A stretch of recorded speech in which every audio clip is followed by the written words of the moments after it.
ಎಲ್ಲರಿಗೂ ನಮಸ್ಕಾರ. ಸಿರಿಯುತಿ ಹಬ್ಬದ ಶುಭಾಶಯಗಳು. ಹೆಸರು ಬಂದು ಚಂದ್ರಶೇಖರ್ ಅಂತೇಳಿ ಇಲ್ಲೇ ಪಕ್ಕದ ಗ್ರಾಮದವರು ಅಕ್ಕೂರ ಸೇಳಿಂದ ಬಂದಿರುವಂತದ್ದು. ಇಲ್ಲಿಗೆ ನಾನು ಚಿಕ್ಕ ಹುಡುಗನಿಂದನೂ ಬರ್ತಾ ಇರುವಂತದ್ದು. ಯಾಕಂದ್ರೆ ನಮ್ಮ ತಲೆಮಾರಿಗಳಿಂದನೂ ಇದು ಸಂಪ್ರದಾಯ ನಡ್ಕೊ ಬರ್ತಾ ಇರುವಂತದ್ದು. ವಿಶೇಷ ಅಂತ ಹೇಳೋದ್ರೆ ಇಲ್ಲಿ ಶಿವರಾತ್ರಿ ಪ್ರಯುಕ್ತ ವಿಶೇಷವಾಗಿ ಈ ಕಾರ್ಯಕ್ರಮನ ಜಾಗರಣೆ ಮಾಡಿಕೊಂಡು ಭಜನೆ ಮಾಡಿಕೊಂಡು ಅದ್ರಲ್ಲಿ ಏನಪ್ಪ ಸಂಪ್ರದಾಯ ಅಂತ ಹೇಳಿದ್ರೆ ಇಲ್ಲಿ ವಿಶೇಷವಾಗಿ ಇವತ್ತಿನ ಒಂದು ಕಾರ್ಯಕ್ರಮನ ಇಲ್ಲಿ ನಾನ್ ವೆಜಿಟೇರಿಯನ್ ಮಾಡಿ ಕಾರ್ಯಕ್ರಮನ ನಿರ್ವಹಿಸ್ಕೊಂಡು ಬರ್ತಾ ಇದ್ದಾರೆ. ಅದ್ರ ಸುತ್ತಮುತ್ತಲ ಗ್ರಾಮಸ್ಥರುಗಳೆಲ್ಲ ಸೇರ್ಕೊಂಡು ಮತ್ತೆ ಊರಿನ ಗ್ರಾಮಸ್ಥರುಗಳು ಸೇರ್ಕೊಂಡು ಇಲ್ಲಿ ತಲೆಮಾರಿಗಳಿಂದನೂ ಇಲ್ಲಿ ಏನಪ್ಪಾ ವಿಶೇಷ ಅಂತ ಹೇಳಿದ್ರೆ ವಿಶೇಷವಾಗಿ ನಾನ್ ವೆಜಿಟೇರಿಯನ್ ಮಾಡುವಂತದ್ದು, ದೇವರಿಗೆ ನೈವೇದ್ಯ ಮಾಡಿ ಇಲ್ಲಿ ಪದ್ಧತಿನ ಬೆಳೆಸ್ಕೊಂಡು ಬರ್ತಾ ಇದ್ದಾರೆ. ಅದೇ ಇದು ಬೇರೆ ಟೆಂಪಲ್ ಅಲ್ಲಿ ಏನಪ್ಪಾ ವಿಶೇಷವಾಗಿ ಅಲ್ಲಿ ಒಂಥರ ನಾನ್ ವೆಜಿಟೇರಿಯನ್ ಮಾಡಲ್ಲ ನಾವು ನೋಡಿರೋ ಮಟ್ಟಿಗೆ.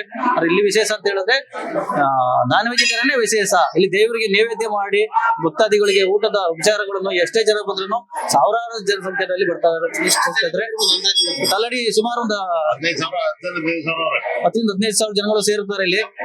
ನೈಟ್ ಎಲ್ಲ ಜಾಗರಣೆ ಇರ್ತದೆ, ಊಟದ ವ್ಯವಸ್ಥೆ ಇರ್ತದೆ, ಎಲ್ಲ ಅನುಕೂಲಗಳು ಸುಧಾ ಮಾಡ್ಕೊಂಡು ಬರ್ತಾ ಇದ್ದಾರೆ. ಇವಾಗ ಮುಂದಿನ ಪೀಳಿಗೆಗೆ ಸುಧಾ ಆಲ್ರೆಡಿ ಚೌಟ್ರಿ ವಯಸ್ಸರು ಸುಧಾ ಮಾಡ್ಕೊಂಡು ಬರ್ತಾ ಇದ್ದಾರೆ. ಯಾಕಂದ್ರೆ ಊಟದ ವ್ಯವಸ್ಥೆ ಮಾಡಬೇಕು. ಇವತ್ತು ಭಕ್ತಾದಿಗಳೆಲ್ಲ ಸೇರಿಸಿ ಒಂದು ಟೆಸ್ಟ್ ಮಾಡ್ಕೊಂಡು ಭಕ್ತಾದಿಗಳಿಗೆ ಸೇವೆ ಮಾಡೋದಕ್ಕೆ ಮತ್ತೆ ಉಳ್ಕೊಳ್ಳೋದಕ್ಕೆ ವ್ಯವಸ್ಥೆಗಳು ಸುಧಾ ಮಾಡ್ಕೊಂಡು ಬರ್ತಾ ಇದ್ದಾರೆ. ಇದು ತಲೆಮಾರುಗಳು ಬರ್ತಾ ಇರುವಂತದ್ದು. ನಾವು ಚಿಕ್ಕ ಹುಡುಗರನ್ನ ನೋಡ್ಕೊಂಡು ಬರ್ತಾ ಇದೀವಿ. ಎಲ್ಲರಿಗೂ ಧನ್ಯವಾದಗಳು.